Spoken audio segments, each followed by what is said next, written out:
120 seconds.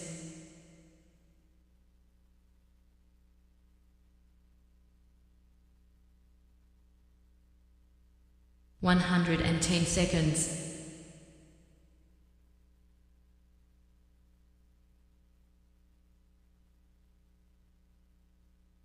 100 seconds.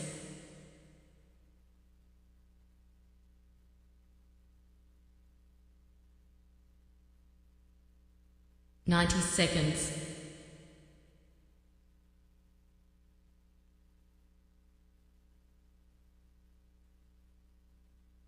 80 seconds.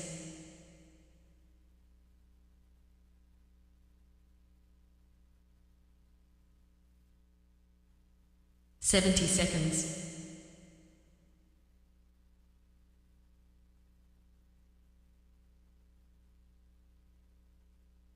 60 seconds.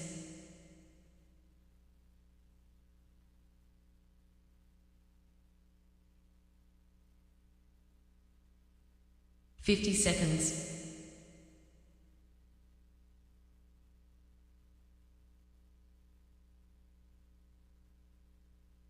40 seconds.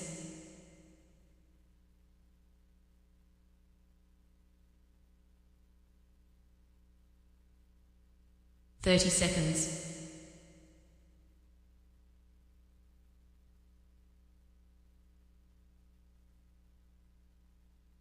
20 seconds.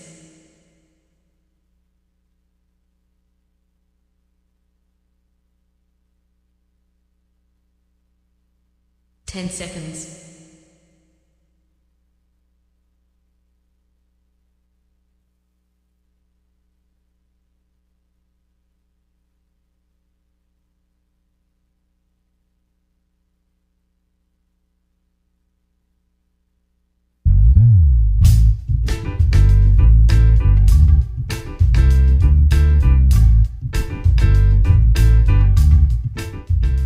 J.C. McCauley. I'm Naisha McCauley, and you're watching AccessTV.org.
It's Morning Talk, my friends. Once again, it's time to get our talk on. It's Morning Talk with me, your host, J.C. McCauley, along with champions of talk. This morning, talk champion, Cacique in the house. Good morning. How are you? Hi, Stan. What's happening? What's happening, everybody out there? To all our listeners and viewers, Grand Rising family. Grand Rising to you, my friend. You doing good? Oh, Stan, everything is going really well, man.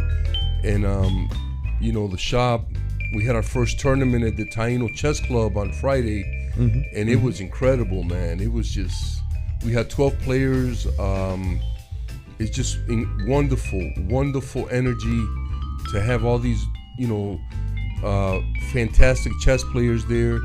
And then I had about 4 or 5 people who came out just to watch. So the shop was full, a lot of good chess going on. So yes, man, I feel real good about that. Now these tournaments. Now I don't know how they work. Like I not sanctioned, like allowed. But if you win a tournament, if you win a game, does it like, do you get rated? Are you ranked? I mean, does it add to some sort of process? What happens in the tournament, like if I win? Well, first of all, Stan, there's several ways to conduct a tournament, and one of them is a rated tournament, which means that you have a ranking with the United States Chess Federation, which is the the body that all chess is conducted in the United States. So we also have unrated tournaments, and those tournaments can be for anyone walking off the street. You don't have to be a member of the United States Chess Federation or be ranked. And so we had an unranked tournament yesterday, Friday, excuse me, and most of the players were ranked, and a couple were unranked. It was like an introductory tournament for us. It was our first tournament, and it turned out really well. So prices, you can do trophies. It depends if there's a pay to play, and a lot of the tournaments are pay to play. In this particular tournament, it was a 3-round, 25 minutes per round. A round is a game, and you pay $35 to enter. The winner received $100. The second place received $50, and then what's called under 1800 received the first winner on the 1800. We also received $50. Wow. So that's pretty cool. So how do you join the federation? Well, to join the United States Chess Federation, you have to go online and just follow the prompts. There's a small process that you have to go through where you pay a fee, you give them your demographic information, and they give you a membership number and they send you a card. To be a member of the chess club, you just have to come and see me. Okay. So I want to be a member of the chess club. What do I do? How do I get in touch with you? What do I do?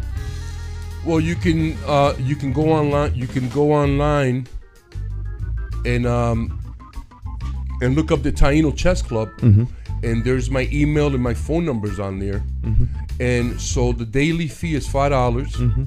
It's $30 a month or $150 a year. And the chess club actually meets on Fridays. And all the other days that is the business is open is for casual play and for lessons. All right. So I got Rick Torres up there. I'm trying to get my credits together. Hey, Rick. Good morning. What's happening, Rick? No, that's not me, man. Don't put my name. There we go. Yes. Thank you. There we go. But he's a good brother anyway. So. Yes, he is. So, email address is loud412 at sbcglobal.net. Loud412 at sbcglobal.net. Yes. All right. And where is the... It's at 1020 Farmington Avenue in Berlin. 1020 Farmington, Berlin. All right, 15 minutes. It's about from 20 minutes from here, yeah. It depends on the traffic and stuff. But yeah, man, thank you for the plug, Stan. I appreciate it. All right, now I hear the place is packed. A friend of mine's out there all the time. Well, yes, we've had some. Well, like Friday, that he was there. That place was packed, man. I was so happy, Stan. It was, it felt like I was winning. It hasn't been like that for a long time, but just Friday, I felt like I was, winning. It felt good. It felt good to put something together that was really good. Something that I've been wanting to do for a long time, and I was able to manifest it. So it felt wonderful. All right, seeing dreams, hopes, aspirations come to pass. That's always a good thing. Absolutely, yes. Always a good thing. So what's happening in the community? You are our community analyst. Well, I got to be honest with you, Stan. I haven't been in Hartford much lately. I've been in Hartford on the weekend. But what's happening is I've been, actually, I'm in Hartford on Tuesdays and Thursdays at the Y. I take my son to Kung Fu. But I've been trying to get the business going, you know. And I never realized how much work it is to get a business up and going, you know. It's nonstop. Well, it's all the time. So it's taken up quite a bit of time. But I have my, you know, my ear. You know, I have my pulse on the community. I have my friends. I always communicate with the elders. I call Eugenio Caro at least once a week. How's he doing? He's doing good. He's doing very good. His health is good. He's in good spirits. I call Lou Brown. I call brothers like Jerry Tony. You know, I speak to people, and I call people all the time just to check in to see how they're doing, you know, because we're supposed to do that. You know, I don't have to see you all the time. I can drop you a text or a note and say, hey, Stan, what's happening? I can attest to that because he'll call me and he'll say, brother, I'm just calling to see you're doing okay. How you doing? Yeah. So I'm doing exceedingly. He's brother, I like the energy. He's doing an energy check on you. See if you need Yeah, to get it back up. Intervention or something. Well, you know, just to let you know that it's good when, you know, I think that, you know, we have to learn to show love to each other in ways that maybe we're not accustomed. And I like calling people and say, hey, man, I'm just checking on you. How you doing? And it kind of catches people off guard because when you think about it, how many people do that for you? How many people call just to check up on you? Right. So we have to learn to do that in our community, not just with the family, but with our friends and the people that we claim we love. You know, I like that. And it creates a chain effect. But the person you're calling starts to feel good. Say, you know what? That's nice. It feels good to be loved. Yeah, that's what it is. Let me see how someone else. Let me call somebody. Yeah, and you spread love. You spread that love, and you know, and it's an energy that we have to build. And I keep talking about building a community consciousness. You know, a consciousness where we can all benefit from it, and it's just, you know, just little things like that that make a difference. All right. Sad news for those of you who have not heard. One of our Hartford legends, George Cruz. George Cruz. He passed. Passed last night. Yeah. I remember doing a lot of boxing, covering a lot of boxing with George. Well, he did the San Juan Center for years, and they did a magnificent job over there. They served a lot of children, and you know, a lot of youth. They had a wonderful boxing program that was accompanied by a tutoring, you know, portion of it. And I think that programs like that, generally, man, a lot of the leadership that we have in Hartford comes from that. A lot of the young people that are coming up have gone through programs like that, whether it's through Parks and Recs or the Boys Club or the San Juan Center. There's another boxing program that I'll mention just to, the COBA, the Charter Oak Boxing Academy, is another program that has excelled, headed by John Callis. They have done incredible work. Absolutely. So you know, it's just a big shout out to George Cruz. Thank you, brother, for all the great work that you did. And you know, we're honored to have you, and you'll be sorely missed. But we're grateful that we did have that moment in time with you. Absolutely. If you want to, he did a doo-wop show that we recorded. Oh, nice, at man. the center. And so if you go to accesstv.org, you can see it. It's really, really good. Doo-wop in Hartford. Was he singing? Yes. Nice, man. He and a couple of his friends from, you know, from his era. Because that was very prominent back then. Absolutely. Yeah, a lot of people used to get together and do a little doo-wop. Yeah. So, yeah. The other things happening in the community. We've got events happening all around the city. The 20th, they're going to do a mural unveiling for Ant from Heaven and Hell, Griffin. Oh, okay. Yeah, Anthony Griffin. Yeah. Yeah, I bought a lot of clothes from him. I got hats, clothes. Now sometimes you'd be wondering, are you buying clothes from Ant, or is he like pushing them on you? brother, you need 2 or 3 more of those here. Let me fit you with a pair of shoes and pants. I know you ain't come here and get some pants, but you ain't leaving without. Well, that's what he's supposed to do, though. Yeah, he's supposed to promote his salesman. business. I gotta tell you, he did the same thing to me. But I gotta be honest with you. I never bought anything from Anthony that just was not wonderful. He had great quality. Yeah, he stuff. had great clothes. And I remember 30 years after he made it, when nobody knew Heaven and Hell, I was rocking Heaven and Hell T-shirts, and everybody was like, "Where you get that? Where you get that?" Yeah. And I'm like, "Griff is still over there, man. Still over there." But people just kind of, Yeah. So it's wonderful to have, one of our own, what I'm saying, from the community, just be, remembered in such a wonderful way. Yeah, it's gonna be over at Haven Skate Park. Nice, man. I'll find out the time and get that up there. Great. I hope a lot of people show up, man. Yeah. Been out doing stuff. We had somebody do what we call Mayor for a Minute. I like that. I seen a video of that where you had a bunch of young people say what they would do, man. I think that's outstanding. We had the young people out there doing some stuff, and then we got some adults. So I'm gonna do a Mayor for a Minute and let you all listen to somebody else. Beautiful, Mayor man. for a Minute. It's nice to hear the ideas that people have, because some of them can be quite forward moving, Absolutely. Here we go. We'll be right back. Nice, man. Hey, Hartford, Connecticut, I'm talking to you. I'm Corrine Blake, resident of Asylum Hill, and if I were the mayor of Hartford, I'd make sure that everyone in the education system knew about the community in which they work, the city in which they work.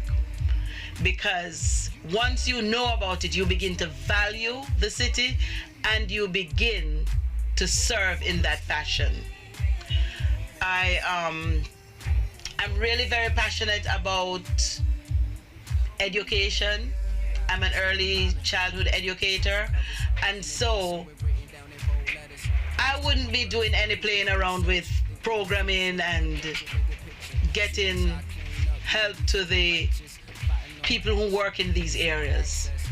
It has to be focused, well formatted, and supported. So that's like my biggest thing, because as my mother taught us many, many years ago in Jamaica, once you have education, that's one thing no man can take away from you. You may lose your money, you may lose your property, but once you are well educated, no one can take that from you. And if you have that, then we can build a viable city. Thank you. Hey, Stan, man, I gotta tell you, brother, that lady hit the nail on the head. Plus, incidentally, I know Miss Blake. Oh, and okay. she's been a leader in our community forever, brother. And that's why her words are so powerful. And incidentally, I don't know if you know this, but close to 90% of our teachers are not Hartford residents. 90%. And so they come in, they make money, and then they run.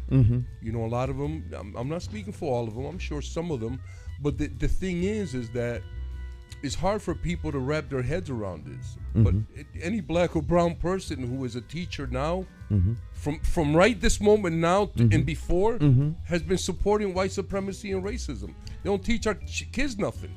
They're teaching our kids how to follow directions. We spoke about this many times. But I like the idea that Ms. Blake says that every teacher in Hartford should be very, very familiar with the community that they work in. Absolutely. So kudos to Ms. Blake. Thank you for that wonderful, wonderful insight.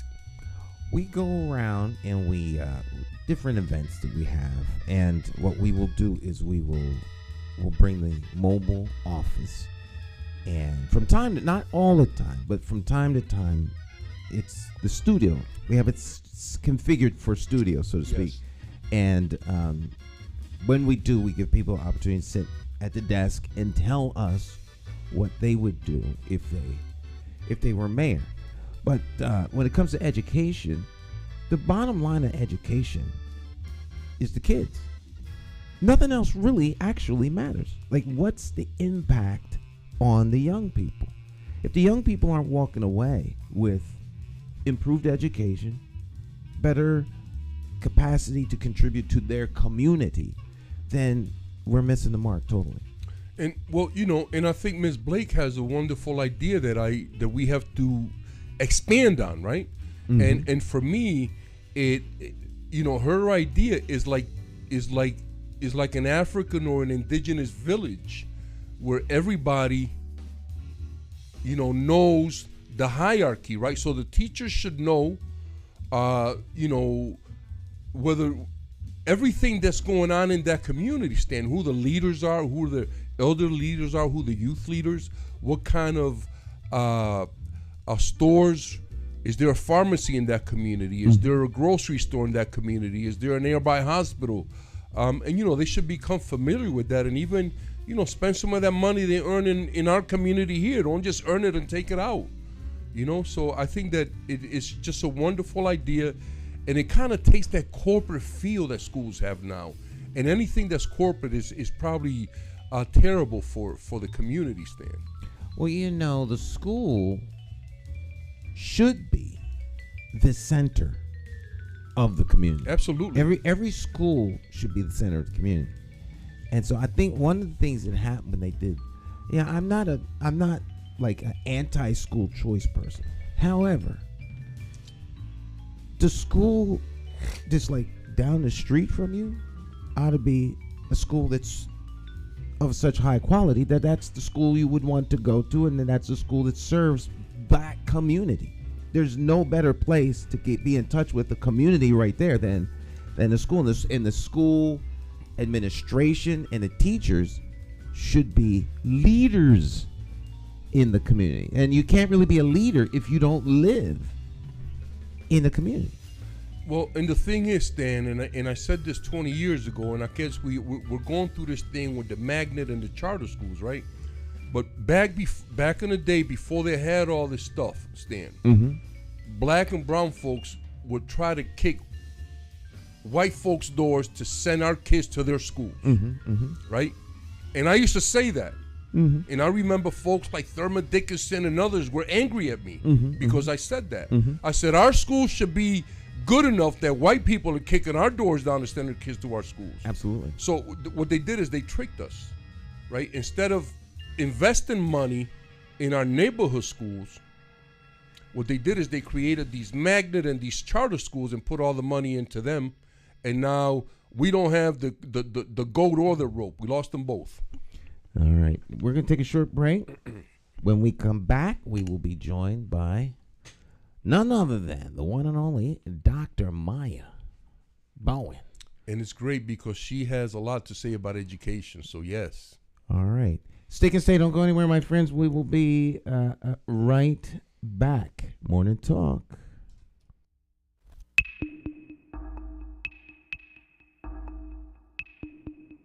Every bad political decision is made by a politician elected to office. So if you think your vote doesn't matter, just remember this. There are people sitting with politicians in a back room making deals about your future, making policies about your children, making decisions about your neighborhood. To them, you are just a vote. You are not their cause. You are just a vote. Elections have consequences, and if you don't vote, you are actually voting to keep these people in power to work against you. Now more than ever, you need to make your vote count. It's time to clear the air and vote for a mayor that is unbought, unbossed, trusted, and accountable to you, the constituent. My name is J. Stan McCauley, and I am an independent thinker, and I approve this message. I'm asking you for your vote on Tuesday, September the 12th, 2023, in the Democratic Party primary election for mayor of the city of Hartford. For more information, visit McCauleyformayor.com. Have the courage to vote your conscience and vote for the name you trust and know. Vote J. Stan McCauley for mayor.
Hi, My name's J. Stan McCauley. I'm Naisha McCauley, and you're watching AccessTV.org.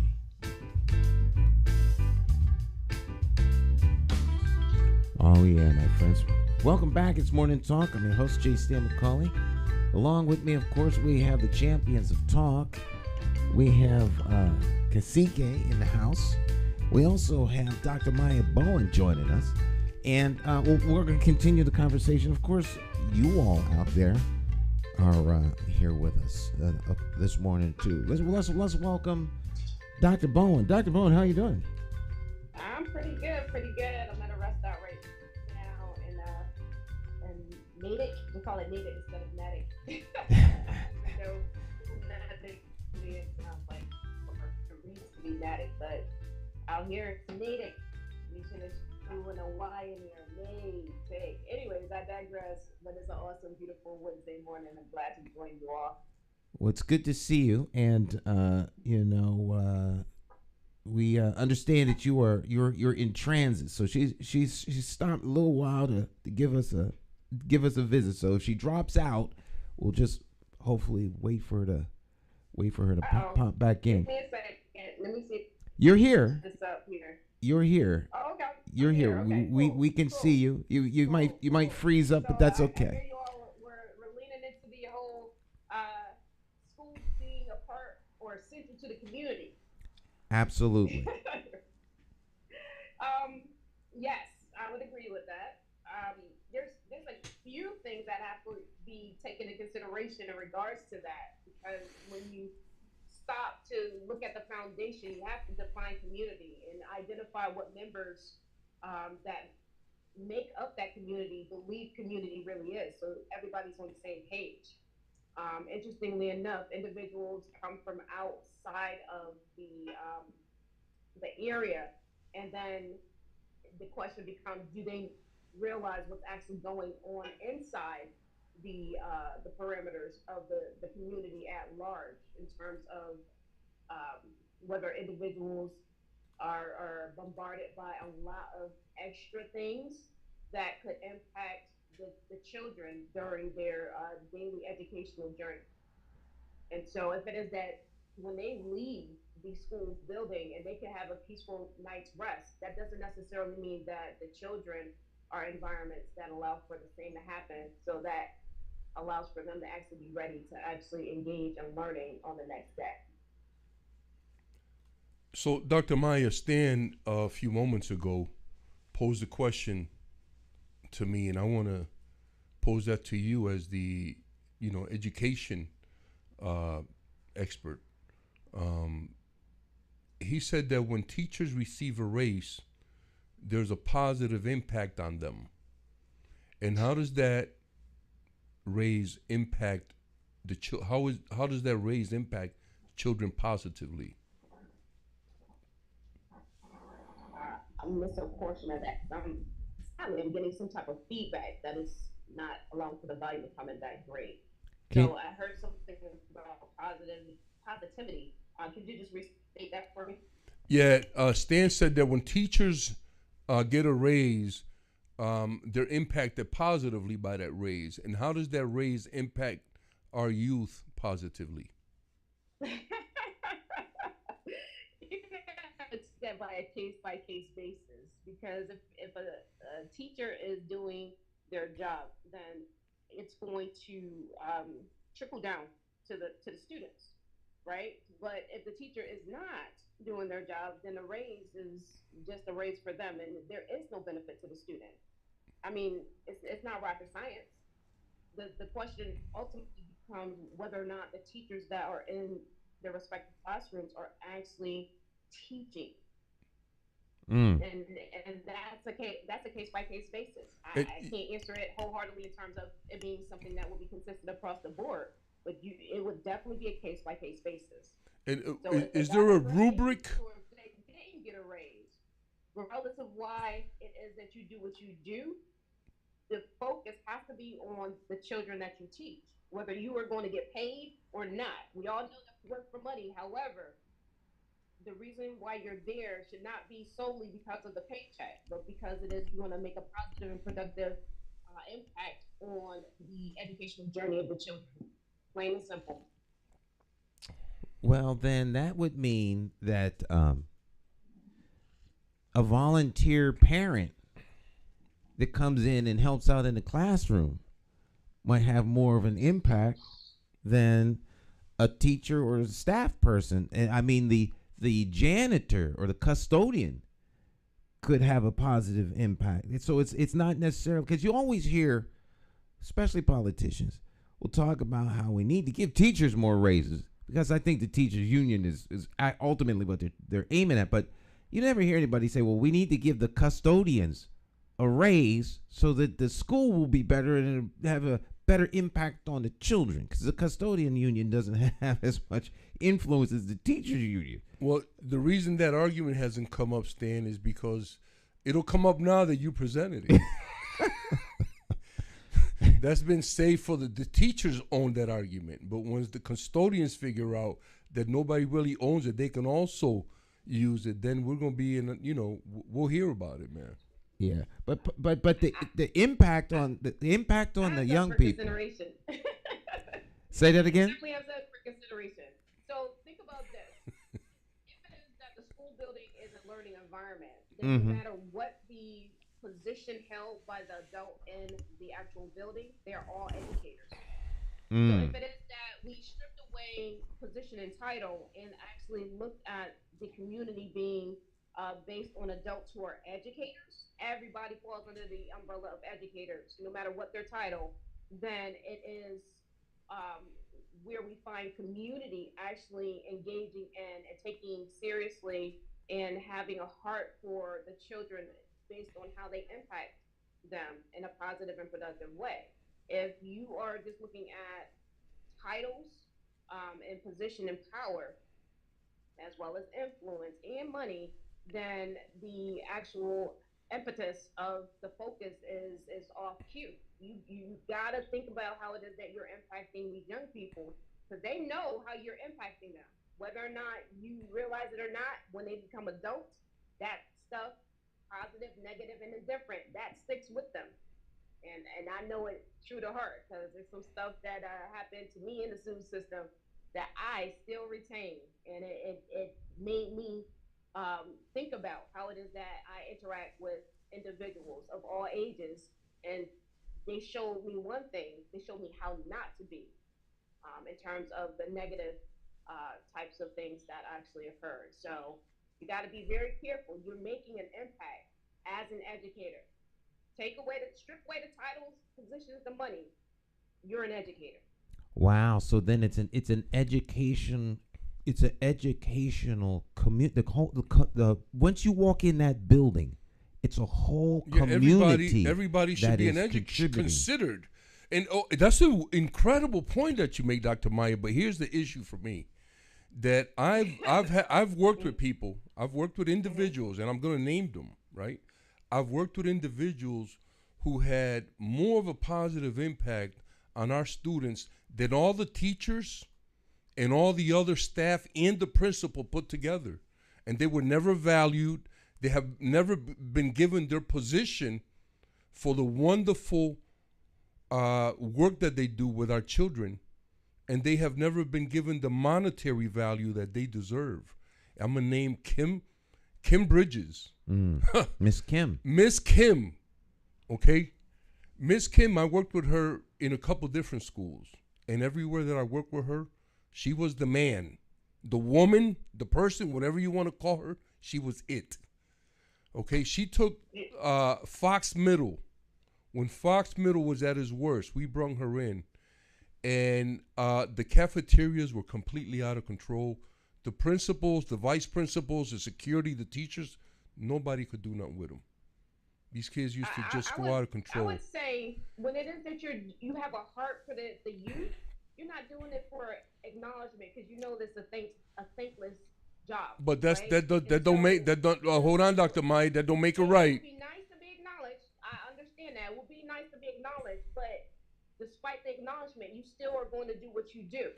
No, and I agree with that. But what you have a heart for it. Because you have a heart for it. So the thing of it is that when we start to think about community and really flatline positions, titles, and the money aspect, all are educators that are in that environment, regardless of what title is associated with salary, is associated with it. I don't agree with that at all. Ultimately, when a student or a group of students enter and exit that building, you are their quasi supervision or overall supervision, really, because the parents aren't there. And so it's what it is that you do during that engagement period over the course of the day that is going to leave a lasting impact, regardless of what anybody or how anybody thinks about it. It is lasting. Certain things you just don't forget. Certain things traumatize people, and a lot of adults, and I hear it from time to time, a lot of adults carry childhood traumas based on school experience, and now are not engaged because of that. And so there's a lot of tie-in to who it is that these youth are going into the building to meet up with for at least 6 to 8 or more hours. So understanding that your role as an influencer is important and valuable and is going to have decades of effects on an individual is something that should be very mindful before you sign up for that position, because it's real. It's real and it's impactful and it's lifelong in terms of how it is that a youth experience adults. Let's put a clock on her, man. And it carries forward. Let's put a timer on. It's to be taken very seriously. And you got to have a heart for it. You can't think about other things in terms of what it is that you're going to get thanked for or not thanked for. If you're doing it because you have a heart for the youth of the community and you want to see nothing but the best for them in terms of their individual successes, then despite everything else, you're there for the youth. Point blank, period. So, Dr. Maya, before you made your statement, I was trying to point out some people that have been in our community for a long time and have done the type of work that you're talking about, but I find your words a little bit disrespectful when you talk about what it doesn't matter what your position is. What I'm trying to bring to light is that people in our community that have been doing work for a long time and have been and are of greater value than any administrator or any educator. And educator, I mean by principal or teacher, right, have gone unnoticed, and they're, even though they create this wonderful value that has lasting effect for generations, like you say, they are still not compensated for the work that they bring. That was the point that I was trying to make. And the other person that I would like to mention is Sean Bell, is a brother that has worked in our community for a long time. And as a matter of fact, Kasike, we were actually on the same page. So I think there's a You and I are rarely on the same page, Dr. Maya. But I think on this point, you guys actually are. No, because she was dismissive of these people when she said whoever or whatever Stan. But we got on one person. Exactly in the same alignment based on what we're saying. You just can't talk over me, Stan. That's not cool either. You know what I mean? Right. So so we have a good discussion going on here. No, I understand what you both are saying. To me, I think, and to the general audience. Well, I kind of forgot what I was saying, and I want you to remind me of what I was saying, Stan. You were saying that the very people who she's talking about that have an impact on students are people who aren't compensated, which is to make the point that the person in the building is contributing to that. They are the path to impact. They're one of those paths. Whereas just because a teacher's getting a raise does not necessarily mean that there's a path to the impact on the kid. There's a path to impact on them and their family. But here we have people who are volunteering or doing something for almost nothing, and they have a more of an impact on the student than some of the paid staff. I think that's really what everyone is saying. And the examples, the examples that are being given to make that point might be a little conflicting, but with the people making the points. But the point is that the student, the young person in the building is what matters most. And once they enter into that building, they're there to be what's the impact on the child for entering that building? And to the degree that if you're not contributing to their good outcome, if the impact on that child is a negative one, then the people responsible for that should be removed. I agree with that. And so I just want to mention a couple more people. Sean Bell is another individual. And these are like people probably in their 50s now or older. But we had another person in Hartford that is no longer here. She moved down south. Jackie Bethea is another person that impacted, our students in the community and in the school setting. So I just wanted to give, a couple people the recognition. Some shout out. And let them know that even though you may not be compensated for all the work that you do, we certainly do recognize you, and we're hoping that will change. All right, that's fair enough. Dr. Maya Bowen, you have a new position and title. I do. So I got promoted, and so I'm now Dean of Liberal Arts and Health Careers at the community college that I teach at. And so I'm transitioning from faculty into an administrative position. So the dean. So do we call you Dean? Dr. Dean? Dr. Dean. Dean Doctor. Dean Dr. Bowen. Congratulations, Dr. Maya. That's wonderful. Thank Yes, absolutely. Yeah, I know a Dr. Dean. You remember Dean? Dr. Dean over at Sam? I'm sure there are plenty that exist. He was an educator here in Hartford. We're going back a couple years, but he was over at Sam School for a while and in different places around here. His name is Dean, Dr. Dean. Oh no, I don't remember him. I'm having a hard time escaping his first name is escaping me. I know you know him. I just can't think of his name. So Dr. Dean. Yes. Yeah. I was throwing people off when I was sending out text messages about how does Dean Bowen sound. They thought I was going to have a son named Dean. Y'all taking it all out of context. No. Dean. I'm not with child. I'm the new Dean. Right. That's funny. Right. Yeah. So I hate to talk and run. Well, thanks for checking in. I know you're on the road, on your way. It's gonna get probably even more. I guess your presence with us is gonna be something that is every once in a while as your roles and responsibility increase. But we're always glad to have you whenever you can make it for however long you can make it. Absolutely. As always, we'll make it do what it does. Amen. Have a great one, everyone. All right. All right, Dr. Maya, peace. Thank you for checking in. Yes. All right, Dr. Maya Bowen checking in with us, and we're gonna check in with another mayor for a minute. Now, this one's a little bit longer than a minute. She said, so it was be mayor for a minute. So she came on the bus. She did. I love what she says, but then she turned the mayor for a minute into, well, if I was mayor for a day. She took it seriously, Stan. She took it very seriously, and it made me think, that maybe we should do mayor for a day. I remember when Hartford did principal for a day. Yeah, they still do that sometimes. They did principal. I think some of the day. schools still do that. Yeah. Yeah, that was really cool because I actually became a principal for a day at one of the schools here in Hartford. This was many years ago. But I think they're still doing it with the students, Stan. Oh, cool. Yeah. All right. Well, they had parents come in. Right. And I think that's really cool because it gives parents an up close and personal idea of what a principal day looked like. It was really cool because they paired you with a principal, and they made you principal for a day. So everything that happened, you shadowed the principal, but you had to make the decision. It was a discipline thing. He's all right.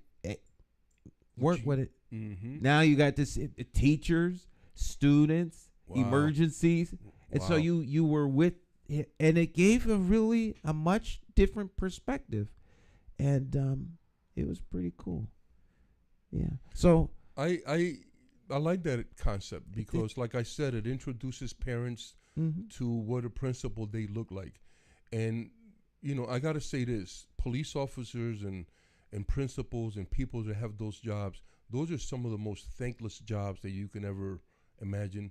You're asking a principal to take care of all the staff and all the kids and all the business, and at the end of the day, man, there's a lot of stuff that goes on that parents and people don't know that principals have to do.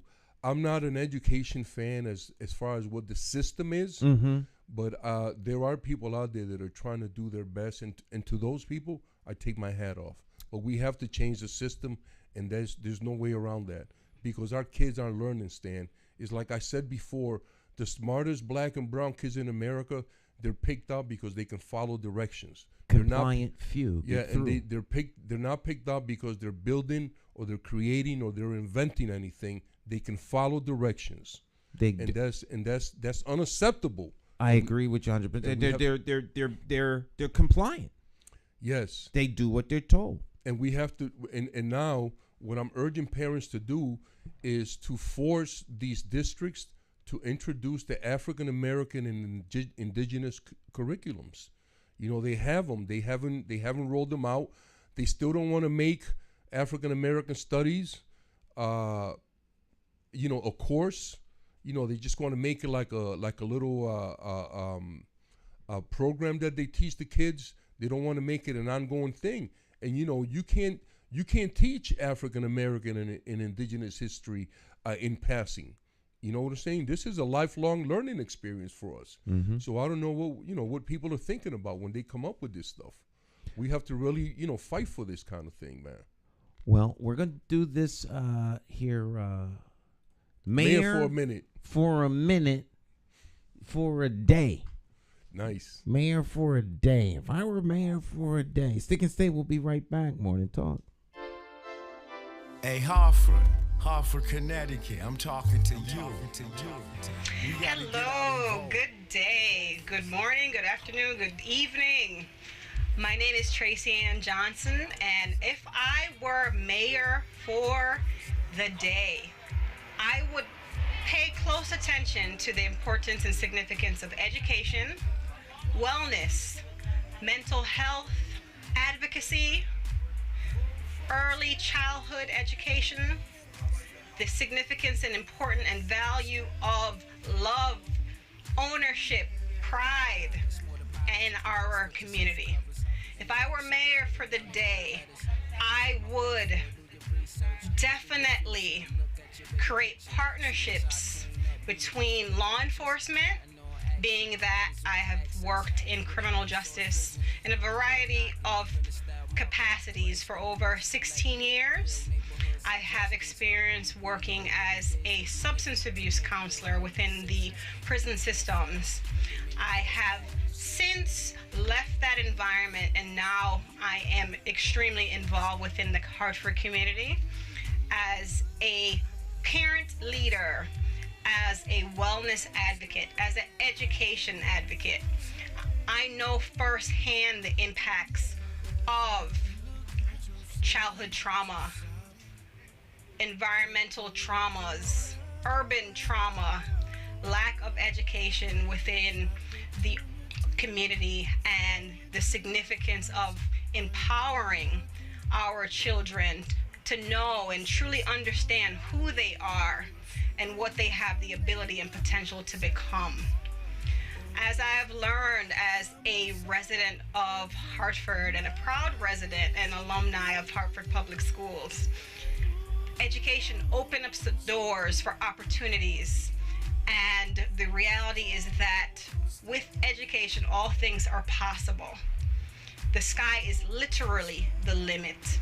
If I were mayor for the day, I would also create partnerships between our clergy, our church community, and our residents. I would pay close attention to the need for those in law enforcement to do what is known as not only law enforcement, but understanding the community in which they live and or work in if they do not live here. It is also important for the community members to know their values, their worth, and the role that we play together, because there is a saying, we are better together. As a parent of a child that goes to school in Glastonbury through the Hartford Region Open Choice Program, I know firsthand the significance of preparing our children to walk in such communities and also walk within our Hartford community, and the parallel between understanding of all these worlds. So if I were mayor for the day, I would really truly do a assessment on the realities that our children are experiencing, our families are experiencing from the socioeconomic stance, from the health stance, because we have many environmental realities that are also realities within our city in which we must continue to have these necessary conversations around. So if I were mayor, I would promote the cohesiveness, the love, the unity, and the pride in our city. Thank you. Time to make a difference. Get out and vote. You vote. Go and vote.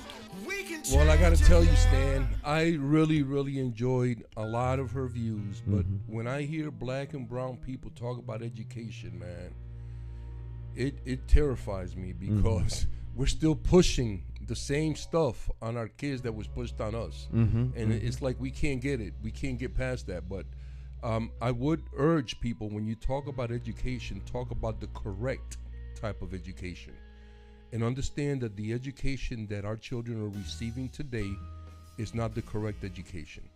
They need to be learning more, first of all, about our history, so we can know where we come from.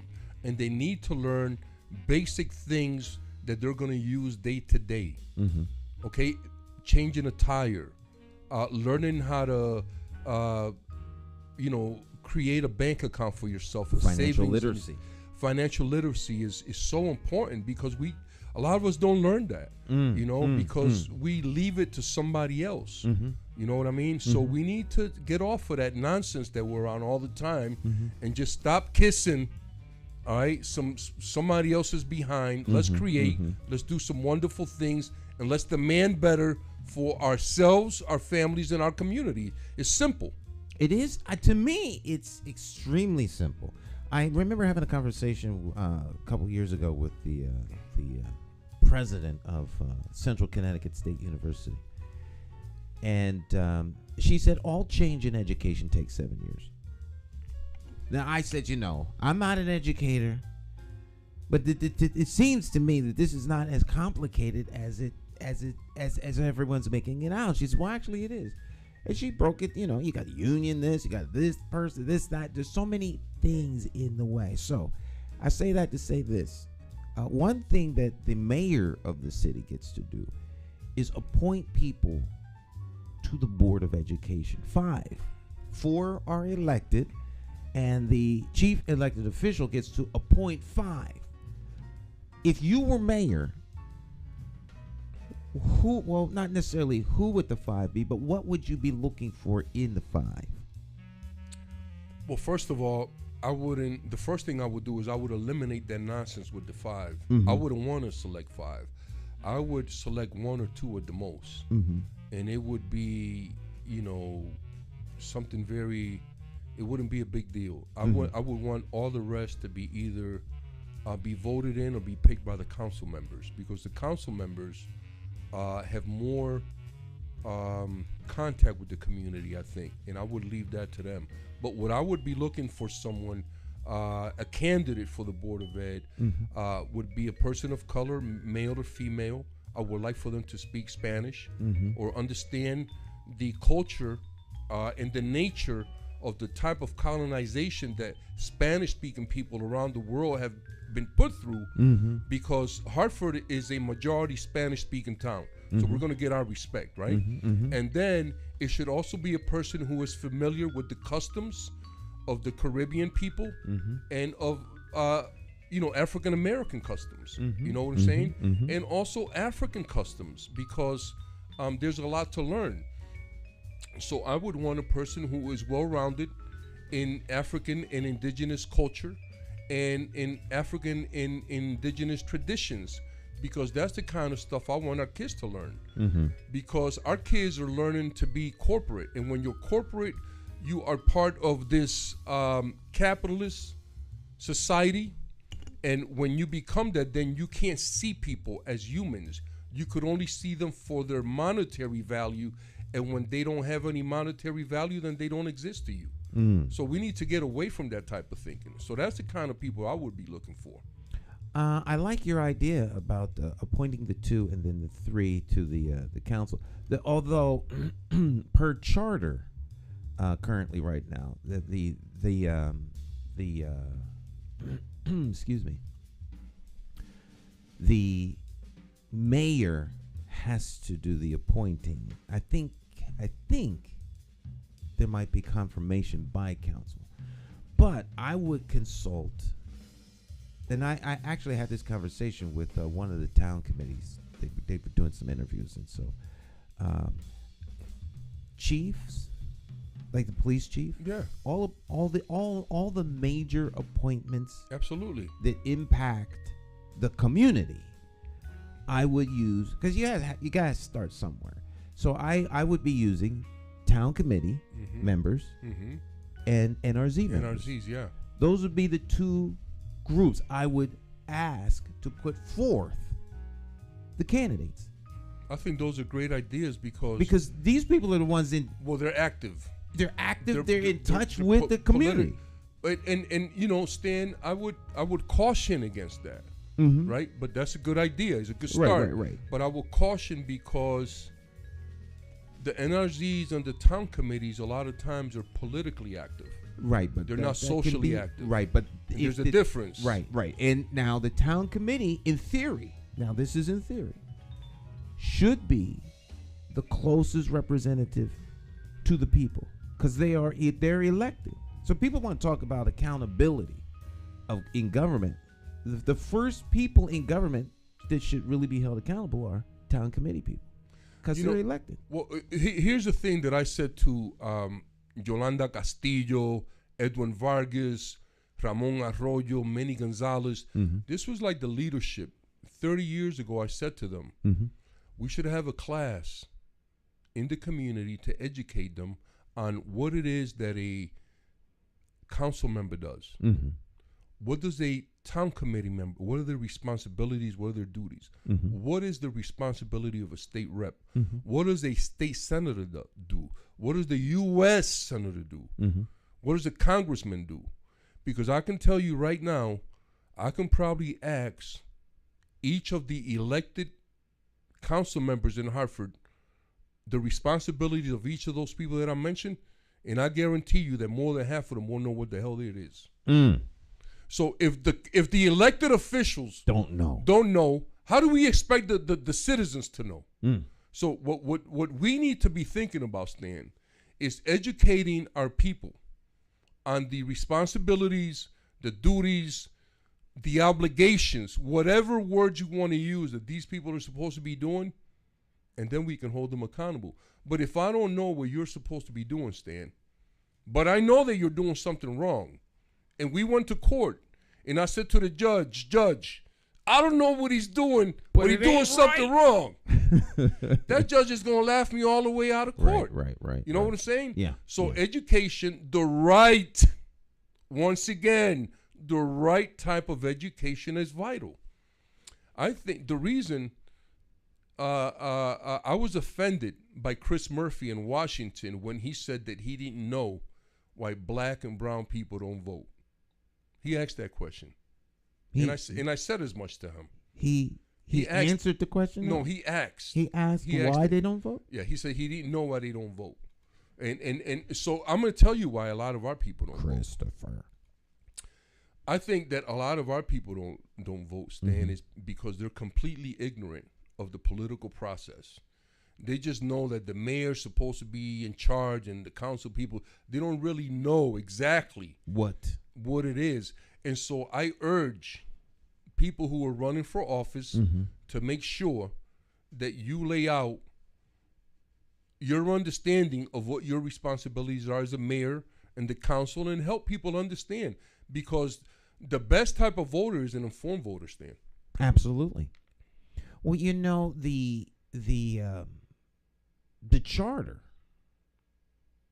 you know what, in the upcoming weeks, let's go over the charter, because the charter lays out a lot of that. Particularly, take them one at a time. Yeah, particularly for the city council. I mean, from the dog mayor, catcher on up, bro. Right. So let's if we at least can do that. Absolutely, man. We'll lay out the roles of elected officials. It's your government. And you know, in terms of what you said earlier, Stan, about the police chief, the fire chief, the superintendent, all these people being picked by the community, I've always felt that should be the case. Absolutely. Because they're working with the community. Right. And you should know us. I never seen and really picked by the community, not the dog and pony show where they've already been pre-selected and paraded through the community. There's a difference. Exactly. So, you know, there's a lot of work to be done, but I think that that's a really good place. And I think that when people start to understand what the responsibilities of these elected officials are, and you begin to understand how you can hold them accountable. Because a mayor, to remove any elected official in this country, you don't need an election. You can remove the president by, just by having a huge protest. He could be removed. Yeah. Yes, anyone, any senator, anyone, the mayor, anyone. So I don't think people know that. They can be impeached. They can be impeached, but by protest, people can be removed. Absolutely. We can if enough people in Hartford say Luke Bronin has to resign, then he has to resign.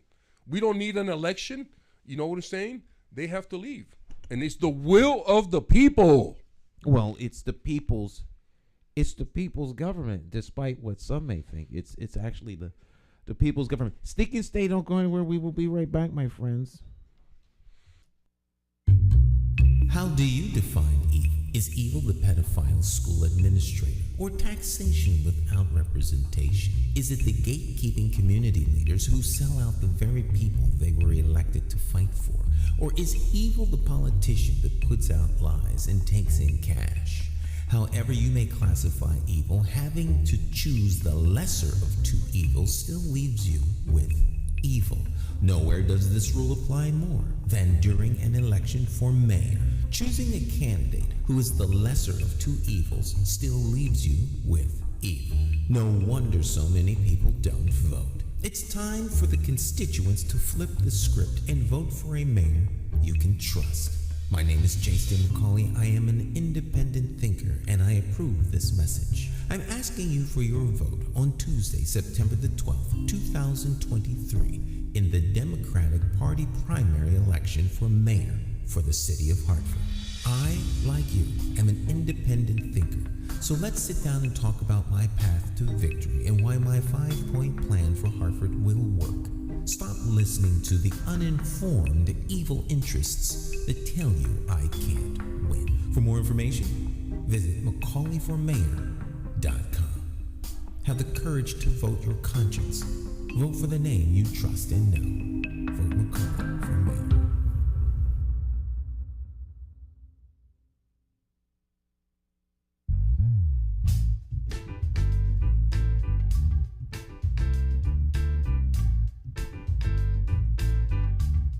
Hi, My name's J.C. McCauley. I'm Naisha McCauley, and Well, you're watching AccessTV.org.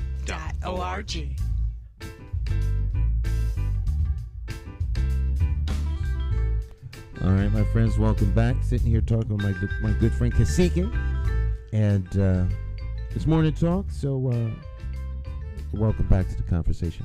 Now we were talking about during the break. We're talking about maritime versus law of the land and maritime law. But one of the things we're getting ready to do, because like I got this 5-point plan to realign Hartford's priorities, but we're getting ready to introduce. We have a big press conference up, but we're getting ready to introduce a 6th point where we attack one of the major impediments that keeps the disparity, if you will, because a lot of people like that word, wide gap, and it's literacy in Hartford, and an all-out effort to increase literacy among Hartford adults, because the research shows and has determined that it's, some say as high as 61%, but there's solid data that says 41%. So between 41 and 61%, depending upon who you ask, who are the experts, between 41 and 61% of the adults in the city of Hartford are functionally illiterate. And they literally, that means that they can't read an ATM machine. And you can see where this impacts your ability to be informed.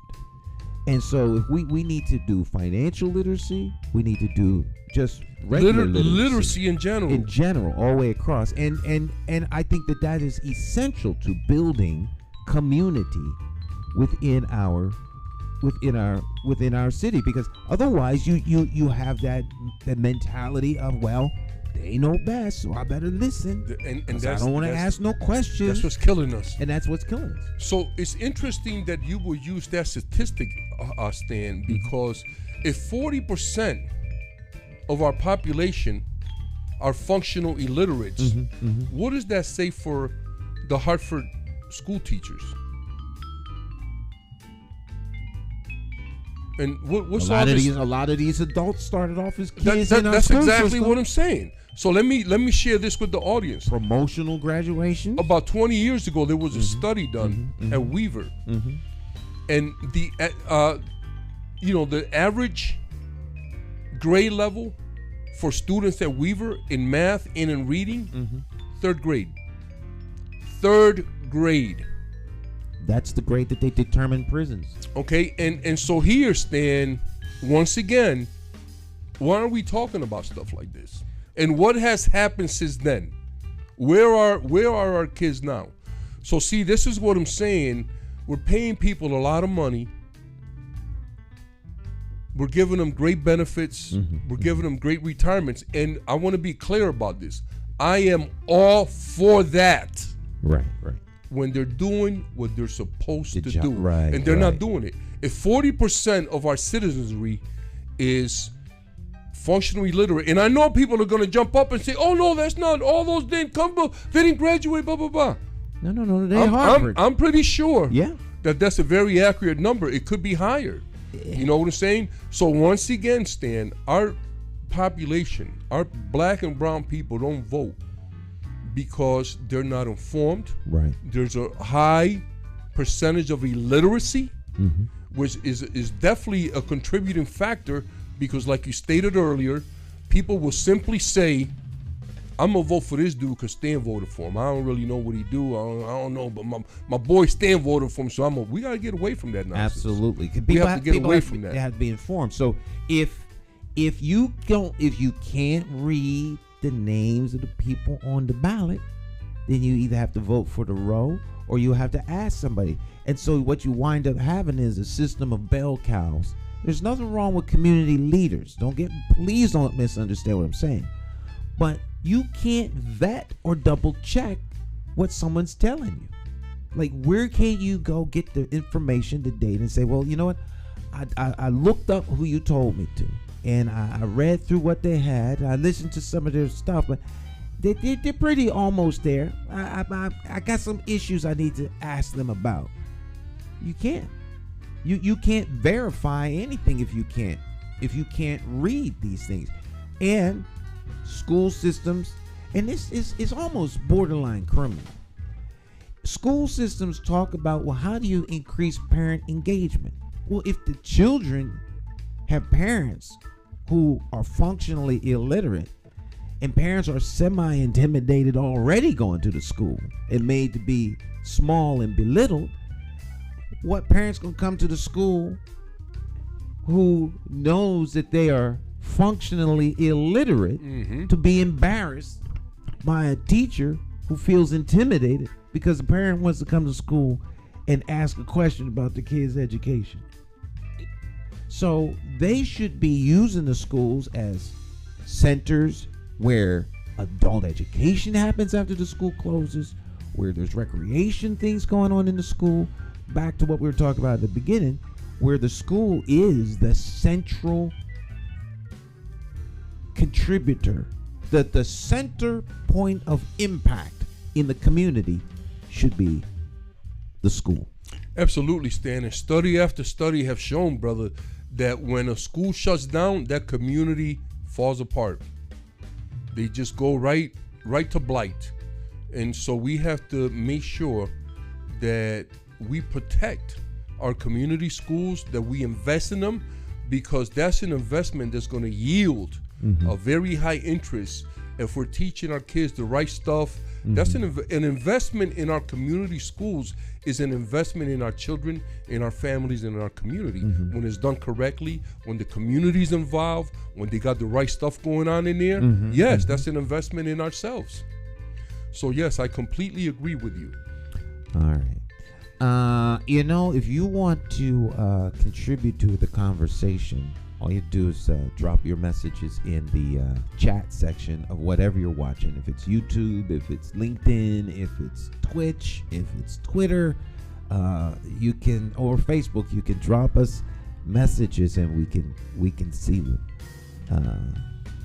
Rick Torres says, "Preach, preach, preach, preach, Kasiki, preach." And I just want to say to the community, my apologies. I promised you all that I was going to have former Hartford Police Chief Daryl Roberts, but unfortunately the chief, and I guess most of the people at the Board of Education where he works at now are preparing for some ceremonies and awards and stuff that's happening.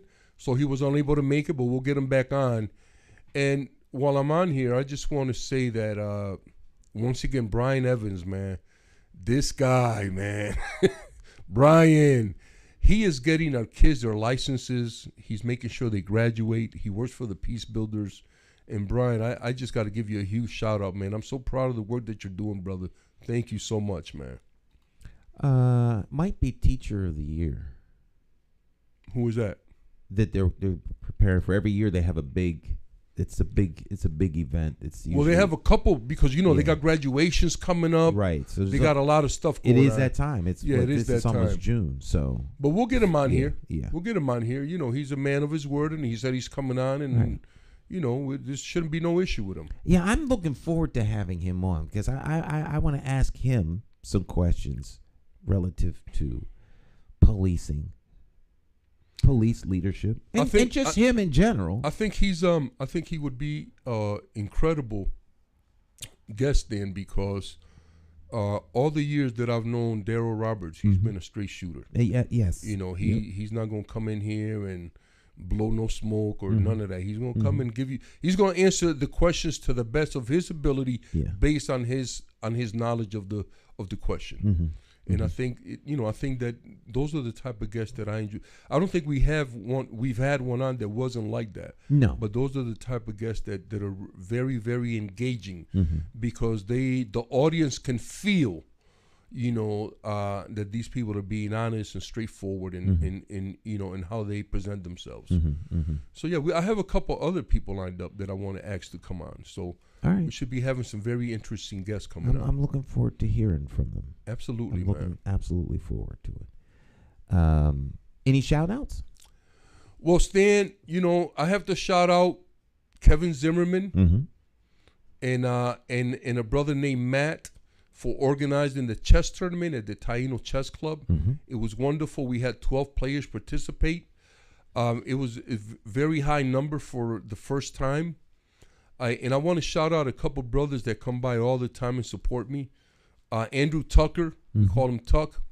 Roberto Perez. And there's another brother named Ed Perry, we call him Truck. These three gentlemen are in the club 3 or 4 days a week, playing, supporting, engaging with, other people. And I'm grateful to them, and I want to thank them for that. And to all the people who support my ideas and my vision, not just in the Taino Chess Club, but in the community. I want you to know that I'm thankful and I'm grateful. And let's build something together that is sustaining and can be here for generations to come. Peace, family. I'm gonna shout somebody. I don't normally shout people out, but I'm gonna shout some out. They're totally not expecting this. I hope I don't get them in trouble. Sometimes some people shout you out. They want to keep their now they want to be discreet about their stuff. Pull you into the room and beat you up because what you doing, man? Talk about you. Yeah. I actually had this guy's Marco Morales. He has absolutely no idea who I am. None. Totally none. None. I know how you feel. I was just another guy. And we were having a problem sending our signal out of Weaver. And there's, internet security and stuff like that is becoming more and more of an issue. So they're blocking a lot of stuff now. And so he worked with me on the phone. They were having dance rehearsal for something. The music was loud and stuff like that. But he worked and they finally got the signal. So MHIS and this guy on the phone working back and forth. Now, mind you, they were doing their job. It's not like, but they were doing their job. It took almost an hour and a half. But they got it done. They got it done. That's beautiful. And I only say that to say that there are people in Hartford working for the city who actually are trying their very best, as you mentioned. Yes. To do the best job they can. They're proud of the work they do. Absolutely. And this guy was just glowing. And we salute him. He was just glowing. And he said, I remember when I was in school and all the AV techs, the super nerds. Yes. No one knew that they would take over the world. The guy with the pin, in his pocket, the shirt pocket protector. And he had the little thing on there, right. The little plastic. AV tech dude walking around. Everybody, I'm an AV tech. But they lived in another world. Now they've created a world of their own where they are now kings and queens in that world. Because, man, this dude was, the protocol, the hypertext protocol. He's going on and on. He was just beaming. Because he was able to walk me through and tell me about this and what that meant. And he said, you need to get a new cable. We'll test your cable out here. In a way that you could understand, Stan. Yeah.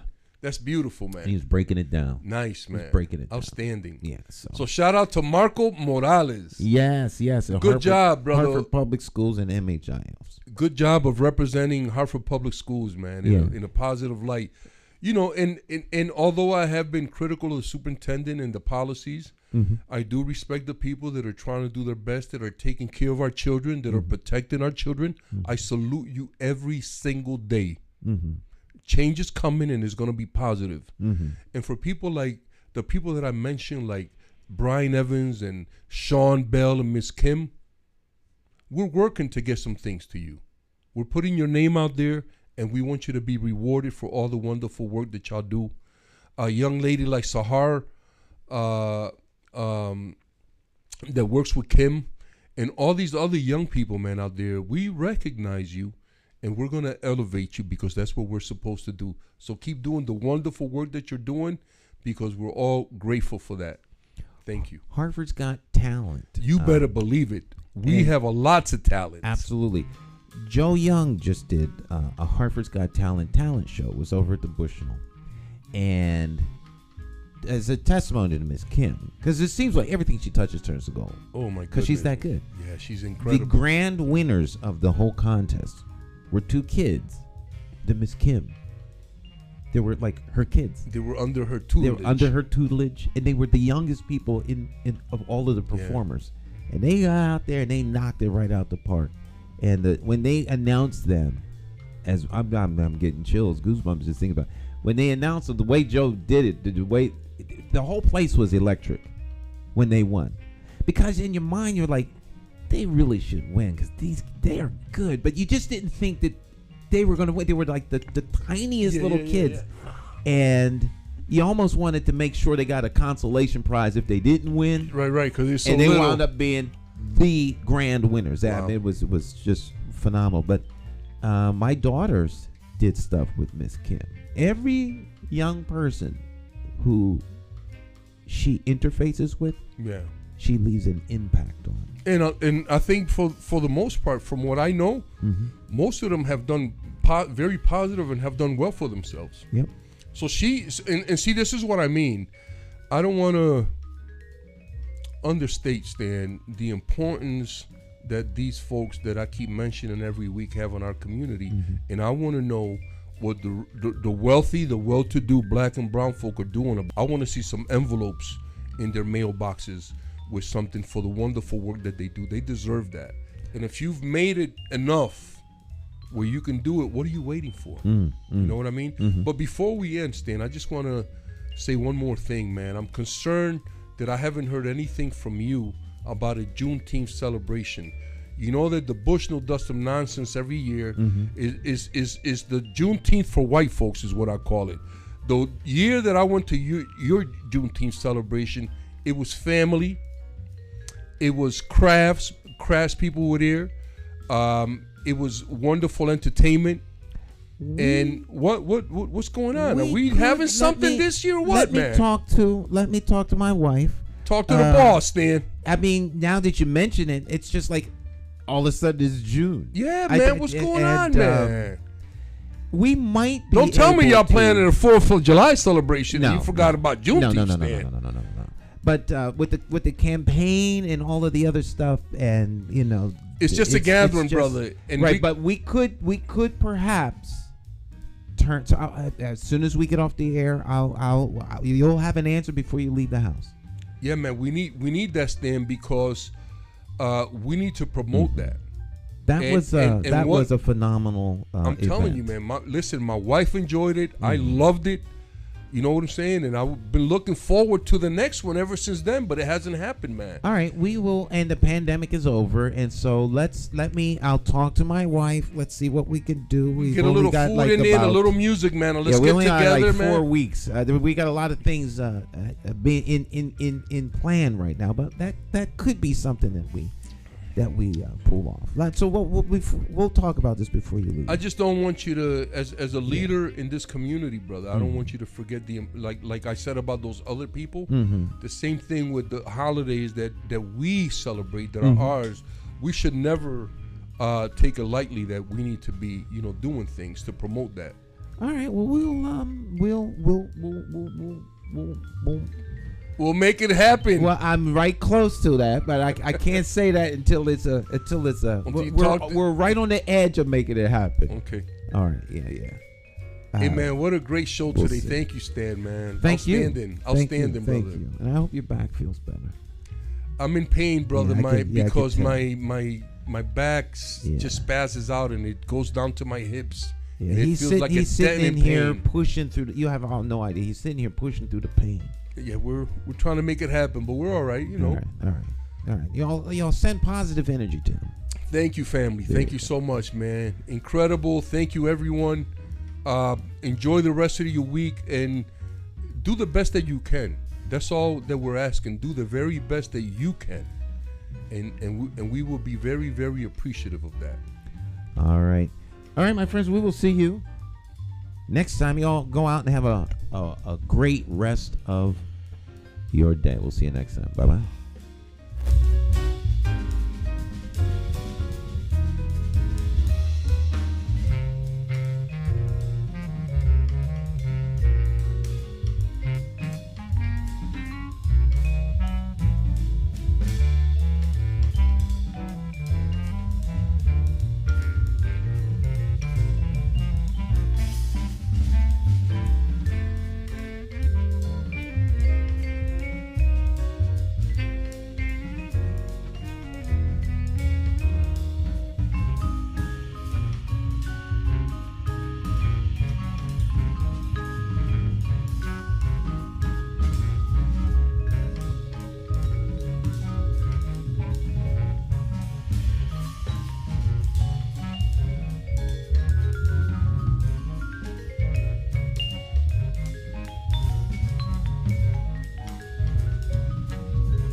Hey, Hartford, Connecticut, I'm talking to you.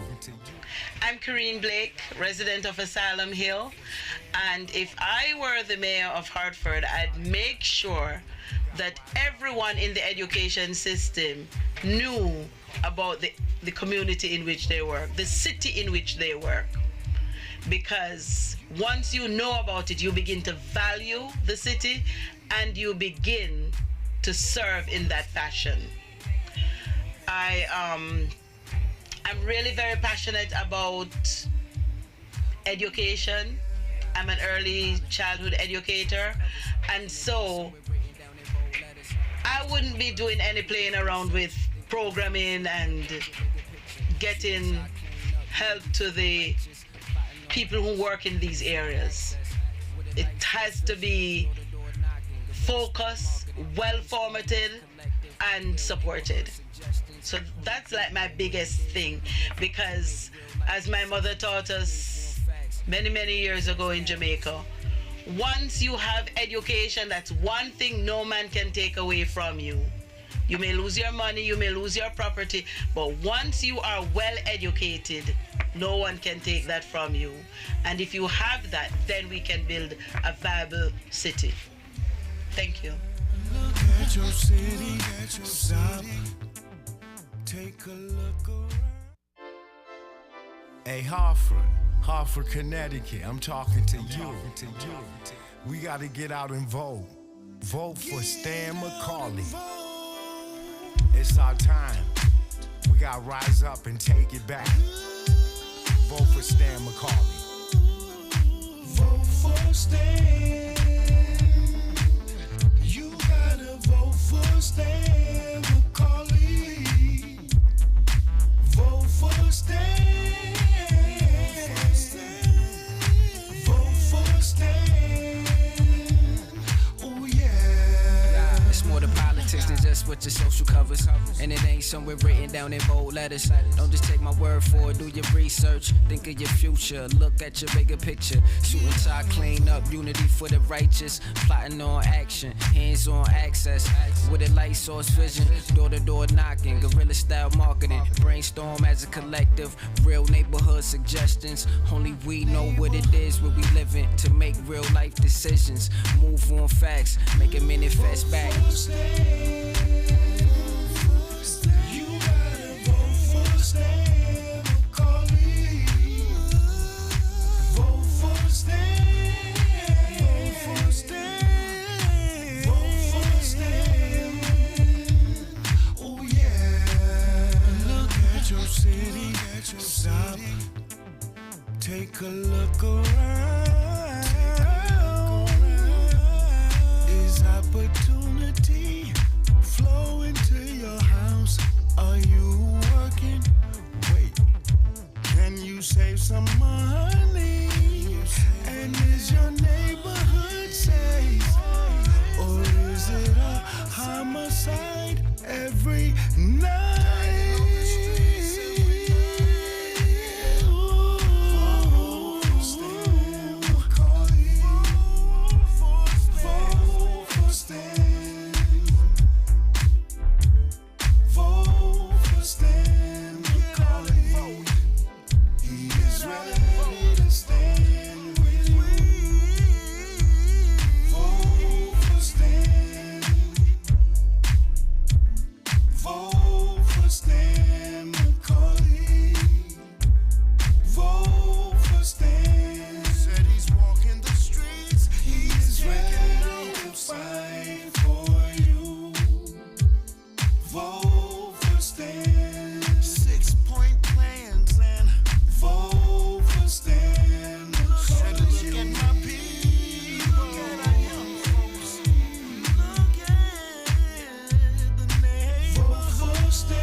Senior.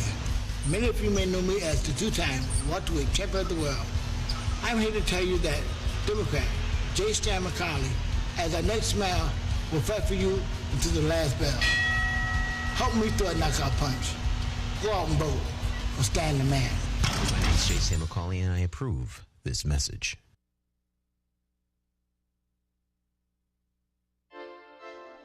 Hey, Hartford, Connecticut, I'm talking to you. We gotta get out and vote. Vote for Stan McCauley. It's our time. We gotta rise up and take it back. Vote for Stan McCauley. Vote for Stan. You gotta vote for Stan McCauley. Vote for Stan.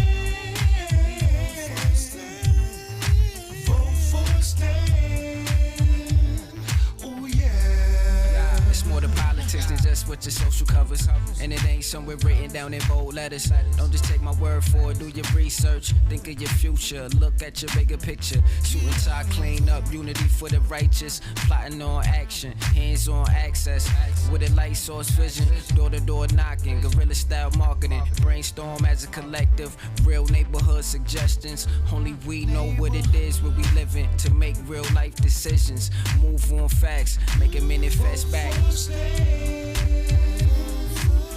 You gotta vote for Stan McCauley. Vote for Stan. Vote for Stan. Vote for Stan. Oh yeah. Look at your city. Stop. Take a look around. Is opportunity flow into your house? Are you working? Wait, can you save some money?